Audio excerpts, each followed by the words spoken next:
Marilyn Monroe u gjet e vdekur në krevat mbesa e saj zbulon detaje pas 60 vitesh dhe habit me deklaratën do t'ishte gjallë. Nëse një vit përpara se të vdiste, Marilyn Monroe bëri 2 përpjekje të fundit për të kontaktuar me të vetmin burr që deshi gjithmonë, por kur nuk ishte arritur ta magjepste babain e saj. Së pari e shoqëruar nga një masazhatore, herën e dytë nga publicisti i saj e bëri të njëjtën udhëtim në fermën e qumshtit në pronësi të ish shefi të Hollywood, Charles Stanley Gifford. Në të dyja rastet ajo u refuzua. Në të njëjtën javë, 60 vjet më parë, Marilyn u gjet e vdekur në shtratin e saj në moshën 36 vjeç.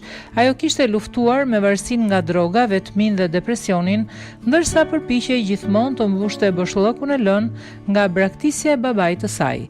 Tani mbesa nga babai i aktores beson se ajo mund të ishte shpëtuar vetëm nëse do të ishte pranuar nga babai i saj gjatë atyre udhëtimeve të shumta dhe gjithmonë e më të dëshpëruara në Hemet, Kaliforni.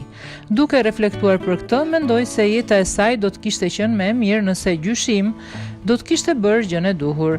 Ajo mund të kishte pasur një familje normale të lumtur dhe mbështetjen për të cilën kishte nevojë. E di që ajo kishte probleme, por ishte e kujdesshme dhe e dashur dhe gjithmonë kishte mall për babain e saj.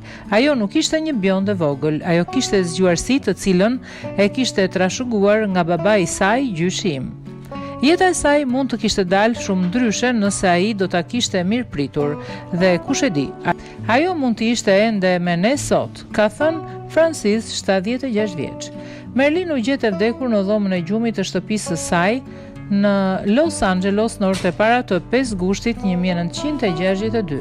Ajo ishte e zhveshur dhe ende mbante në dorë telefonin me të cilin kishte bërë telefonatën e fundit. Një raport i mjekut më vonë zbuloi se ajo kishte vdekur mbrëmjen e kaluar si rezultat i një vetvrasje të mundshme pasi kishte pësuar helmim akut. Por zbulimi ka qenë gjithmonë i diskutueshëm me autorët dhe teoricienët e konspiracionit që pretendojnë se ajo u vra nga komunistët ose CIA pas aferave me presidentin John Kennedy dhe vllain e tij politikanin Bob Kennedy.